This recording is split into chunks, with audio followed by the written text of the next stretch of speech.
ये कुछ दिन पहले मैंने एक रील देखी थी जिसके अंदर इस बात को डिस्कस किया गया था, मुझे थोड़ा सा अटपटा लगा। जैसे हम लोग शादी के लिए कुंडली मिलवाते हैं, वैसे उसमें यह था कि जब शादी करें तो उसका स्पाउस जो भी आपके होने वाले हैं उनका जो नंबर है वो भी आप मैच करें। जैसे उसमें एक आ गया कि 1 नंबर और 8 नंबर सूर्य और शनि का नंबर है। ऐसे में इन लोगों की अगर शादी हो जाए तो ऐसी प्रॉब्लम रहती है 2 और 7। तो मेरा सवाल ये है कि क्या शादी करने से पहले, क्योंकि न्यूमरोलॉजी थोड़ी आसान तरीका है, क्योंकि आप नंबर जान लेते हैं, नंबर के ग्रह जान लेते हैं, तो आप उसे मोटा मोटा समझ लेते हैं, तो ये एक ट्रेंड बन जाता है कि शादी से पहले अच्छा मैं नंबर 3 हूं, तुम नंबर 7 हो, तो ऐसा ऐसा। क्या ये मैटर करता है कि कोई न्यूमरोलॉजिकल नंबर को भी, अपने मूलांक को भी शादी से पहले मैच करे और वैसा इफेक्ट रहे लाइफ में?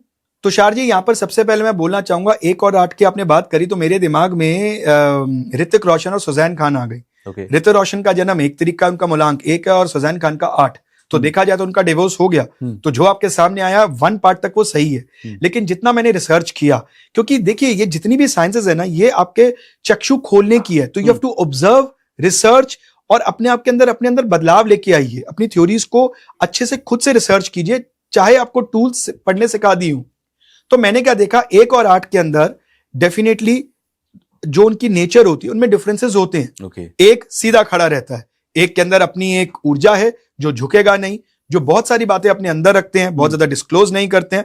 और 8 जो होता है बड़ा मिस्टीरियस सा नंबर है, तभी आप देखते हैं ना उसको लिखते भी हम कैसे हैं, बड़ा मिस्टीरियस सा नंबर है, लेकिन वो भी अपनी बातों में बहुत एडमेंट रहते हैं, वो भी इतनी जल्दी अपनी बात से हटते नहीं है, टस से मस नहीं होते हैं। तो ऐसे में ओपिनियन डिफरेंसेस आने की उम्मीद बहुत ज्यादा बढ़ जाती है, लेकिन ऐसे में हमेशा डिवोर्स ही होगा, ये बहुत गलत बात है, क्योंकि इसमें बहुत सारी चीजें आपको देखनी है। सबसे पहले तो आपको ये समझना है कि भाई अगर हम 1 और 8 है, we need to respect each other's identity. 2 लोग कभी सेम नहीं हो सकते हैं, तो हमें ये देखना है कि क्या दोनों में से कोई एक फ्लेक्सिबल है। Flexibility is the key. ये क्या कौन बताएगा? ये कंप्लीट डेट ऑफ बर्थ बताएगी। अगर आपके कंडक्टर मैच कर रहे हैं, अगर आपके भाग्यांक मैच कर रहे हैं, तो आपके अंदर काफी ज्यादा एक बहुत अच्छा एक आपको मैच देखने को मिल सकता है। 1 और 8 होने के बावजूद भी यहां पर एक थ्योरी और अप्लाई होती है, ऑपोजिट अट्रैक्ट्स। तो यहां पर ऐसे लोग फाइनेंशियली बहुत राइज करते हैं जब एक दूसरे के साथ मिलते हैं। तो हमें यह देखना है कि बाकी की ग्रिड कैसे काम कर रही है। तो बाकी की ग्रिड अगर अच्छे से काम करेगी, मेरे पास हाल ही में एक केस आया था 1 और 8 और लव मैरिज का केस था, और उन्होंने भी बोला सर 1 और 8 है। मुझे भी जिन्होंने ये रील फॉरवर्ड की थी उनके भी लव मैरिज है, both are the couple, and उनका भी सब कुछ ठीक चल रहा है। बट हाँ, जितना आपने बताया 1 और 8 के बारे में, वो एज इट इज है, दोनों एक दूसरे के साउथ एंड नॉर्थ पोल है।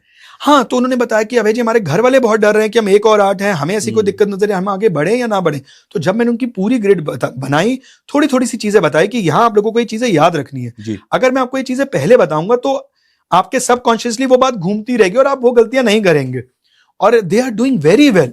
और आप मानिए मेरी बात, 1 और 8 आप जरूर देखिए उनका कंडक्टर क्या, उनका भाग्यांक क्या है, बट फिर भी मैं आपको बता रहा हूं 1 और 8 फाइनेंशियली बहुत अच्छा राइज कर सकते हैं। ठीक है, यानी कि एक बात तो क्लियर है कि 1 और 8 या 2 और 7 या ऐसा कोई भी कॉम्बिनेशन लेकर आप डरो मत। ऐसा नहीं कि शादी तोड़ दी क्योंकि हमें 1 और 8 है, ऐसा नहीं होगा। बहुत बहुत बार देखा जाता है कि अपोजिट, जो आपने कहा अपोजिट अट्रैक्ट्स, अलग अलग सोच ही बहुत खूबसूरत हो जाती है एक साथ आकर। तो शार जी, यहां पर मैं आपको एक चीज और बताऊंगा। न्यूमरोलॉजी को जब हम पढ़ते हैं और हम उसको देखते हैं, it is very easy, but आप जानते हैं बात कि जब एक एस्ट्रोलॉजर कुंडली देखता है तो वो अपने लेवल पे कुछ बीटीआर करता है, इसको बोलते हैं बर्थ टाइम रेक्टिफिकेशंस, या वो कुछ समय के अंदर कुछ परिवर्तन करता है, या बहुत सारे चार्ट्स बनाता है। और न्यूमरोलॉजी के अंदर हम सिर्फ एक ही चार्ट देखते हैं, लोशो ग्रिड के नाम से उसको जानते हैं, खुद ही उसको बनाते हैं और फटाफट से अपनी हम प्रिडिक्शन करना स्टार्ट कर देते हैं। यहां पर एक सबसे बड़ा प्रश्न मेरी लाइफ में तब आया जब मैं न्यूमरोलॉजी को करते हुए देखा बहुत सारे लोग जिनकी ग्रिड में 258 भी बन रहा है, 456 भी बन रहा है, जिसको सबसे बड़ा इसमें राजयोग बोला जाता है, बट उनका जीवन बहुत ही साधारण है, या कई लोग तो बहुत बिलो साधारण, बिलो एवरेज लाइफ जी रहे थे। तब इसकी जब फर्दर रिसर्च करी तो पता लगा कि जो हमें एस्ट्रोलॉजी के अंदर जैसे बीटीआर किया जाता है, ऐसे न्यूमरोलॉजी के अंदर भी रेक्टिफिकेशन करनी पड़ती है। शायद आपके पास 5 है मूलांक के फॉर्म में, लेकिन आप उसका फायदा नहीं उठा पा रहे हैं। क्यों नहीं उठा पा रहे हैं? क्योंकि आपकी जब रेक्टिफिकेशन की गई तो 5 की एनर्जी 0 बराबर है। आप जानते हैं तुषार जी की कैलेंडर जिसके बेसिस को हम सब फॉलो करते हैं, ये 45 AD जूलियस सीजर के से उनके साथ 2-3 उनके वहां से बना, लेकिन 1582 के अंदर एक रिफॉर्म आया जिसमें कैलेंडर को चेंज कर दिया गया। आज भी इथियोपिया में वो कैलेंडर फॉलो होता है जो कि ओरिजिनल है। हम 7 से 8 साल पीछे हैं इथोपिया में आज के हिसाब से। एग्जैक्टली मैंने भी कुछ महीनों का कुछ अंतर था, मैंने भी मोटा मोटे तौर पर सुना है। वहां पे 12 महीने होते हैं और साथ में एक 13 महीना होता है जिसके अंदर 5 दिन और 6 दिन के हिसाब से अनुसार वो बनता है। तो उससे हम 6 से 7 साल पीछे हैं हम लगभग। तो यहां पर तुषार जी उस कैलकुलेशन को भी आपको बैक ऑफ द माइंड करना है। अगर आज आपका मूलांक 6 है और मैं आपको कैलकुलेशन के लिए बताऊंगा अरे नहीं आपके अंदर तो 6 की एनर्जी नहीं आ रही है, आप पे तो 3 की आ रही है, वो तो दिख ही नहीं रही थी, तो वहां आप थोड़ा सा कंफ्यूज हो सकते हो। इसलिए ये काम एक न्यूमरोलॉजिस्ट का होना चाहिए। 95% लोग एज इट इज डेट जो आपको मिलती है उसके अनुसार प्रिडिक्शन करते हैं और फेल हो जाते हैं कि ये कॉम्बिनेशंस बनने के बाद भी उन्हें सक्सेस क्यों नहीं मिल रहा है। तो इसका मोटा मोटा मतलब ये है कि ठीक है, आपने अभी जैसे हमने मूलांक के हिसाब से बता दिया कि आपका साल कैसा होगा, बट ये ऐसा हो सकता है वाली सिचुएशन है। अगर आपको एग्जैक्ट समझना है कि भाई मेरा कैसा होगा, मुझे किन बातों पर ध्यान देना है, अगर मैं इन्वेस्टमेंट करता हूं तो मैं प्रॉपर्टी पे जाऊं कि मैं गोल्ड खरीद लूं कि मैं स्टॉक मार्केट में इन्वेस्ट कर दूं, अगर आपको इन डिटेल समझना है तो आपको न्यूमरोलॉजिस्ट के पास जाना पड़ेगा जो ये कैलकुलेशंस कर पाए जो आप बता रहे हैं। एब्सोल्युटली, वो तो बहुत माइन्यूट हो जाएंगी तुषार जी, हमें सब कुछ देखना है। आप एक ब्रॉडर एंड पे बोल सकते हो कि जिसकी भी डेट ऑफ बर्थ के अंदर, जिसकी ग्रिड के अंदर 438 है, ऐसे जातकों को गवर्नमेंट जॉब 100% मिलती है। बट मैंने रिसर्च किया, मिली है, मैक्सिमम लोगों को मिली है जिनमें 438 है, लेकिन इसकी कोई श्योरिटी नहीं है कि सबको ही मिली है। कहीं ऐसे भी हैं जिन्होंने ट्राई करी और नहीं मिली। तो जब तक इसका एक डिटेल्ड माइन्यूट एनालिसिस नहीं करते हैं तो आप उस सटीक पॉइंट पे नहीं पहुंचते। It is just like a map of Delhi. अब आपने अपने एरिया पे जाना है, फिर अपने घर में जाना है, फिर अपने रूम में जाना है, तो पता लगेगा आपका वातावरण कैसा है। इसको मैं और डिफाइन कर देता हूं कि हम ये जान रहे हैं कि भाई दिल्ली का AQI कितना है, फिर हम जान रहे हैं कि अपने घर के अंदर जो एयर प्यूरिफायर रखा हुआ है उसके अंदर AQI मेरे घर का कितना है। Correct, both are different things. Correct, तो ये बहुत इंपॉर्टेंट चीज हो जाती है। अच्छा, एक सवाल आया था जब हमने डिस्कस किया कि भाई हम न्यूमरोलॉजिस्ट के साथ एक पॉडकास्ट करेंगे, तो एक सवाल आया मेरे पास कि भाई बहुत सुनते हैं कि 1111 अगर किसी को दिख रहा है तो उसका मतलब है कि नई शुरुआत होने वाली है आपकी लाइफ में। ऐसे ही अलग अलग एंजल नंबर्स के अलग अलग प्रेडिक्शंस एक कॉमनली रील्स में लोग देखते हैं और मान लेते हैं। अब एक शख्स हैं जिनके साथ पिछले 6 महीने से लगातार 1111 वो देख रहे हैं, बार बार देख रहे हैं, पर वो कह रहे हैं कि मेरी लाइफ में कोई चेंज नहीं हुआ, कोई नई शुरुआत नहीं हुई, ना मुझे अभी तक कुछ ऐसा दिख रहा है। तो क्या ये होता है कि ये एक कॉमन चीज हो जाए, या फिर ये भी हो सकता है कि ठीक है दिख रहा है बट अभी नहीं है, भविष्य में हो सकता है? क्या होता है, इसका साइंस क्या है? तुषार जी, जो एंजल नंबर्स है ना, इसको जोड़ा गया निमित्त शास्त्र से। निमित्त शास्त्र जानते हैं आप क्या होता है? निमित्त शास्त्र होता है कि हमें ना यूनिवर्स सिग्नल्स देता है। जैसे हम कभी घर से बाहर निकलते हैं, बिल्ली रास्ता काट जाती है तो हम उसके अलग अलग मतलब निकालते हैं। कभी जा रहे हैं, हमें सीधा मंदिर की घंटी सुनाई देती है, या कभी हमें कोई मृत व्यक्ति जाता हुआ नजर आता है, तो हम उससे निमित्त लगाते हैं कि जो हम काम करने जा रहे हैं वो मंगलमय होगा या नहीं होगा, होना चाहिए नहीं होना चाहिए। कई लोग रुक जाते हैं, यू टर्न काटते हैं। तो ये अलग अलग भिन्न भिन्न प्रकार के निमित्त बताए गए हैं। निमित्त के कई पहलू हैं, ये तो मैंने आपको बस एक छोटी सी ब्रशिंग अप दी, कहीं पहलू हैं जो बताए गए उसी के अनुसार। तो ये एक वेस्टर्न साइंस है जिसको हम बोलते हैं एंजल नंबर्स। तो ये एंजल नंबर्स क्या है? ये भी एक निमित्त के जैसे ही काम करते हैं। अब सबसे पहले तुषार जी, जो मेरी ऑब्जर्वेशन है, तो ऐसा कहा जाता है, और जब मैं पढ़ रहा था तो हमें बताया गया कि एंजल नंबर्स जो होते हैं, जब आपको देखिए आपकी लाइफ में परिवर्तन होगा। अगर आपको 444 नजर आ रहे हैं तो आपकी लाइफ में कोई सडन ऑब्स्टिकल आने वाला है, या कोई सडन प्रॉब्लम जो आपने कभी सोची नहीं है वो एकदम आपके आगे आ जाएगी। ऐसे ही अगर आपके आगे 1111 आ रहे हैं तो कुछ पॉजिटिव चेंज, कोई ट्रांसफॉर्मेशन आपकी लाइफ में आने वाली है। लेकिन जब इस पे रिसर्च करते करते आगे बढ़े तो इसके बड़े मिक्स से रिजल्ट मिले।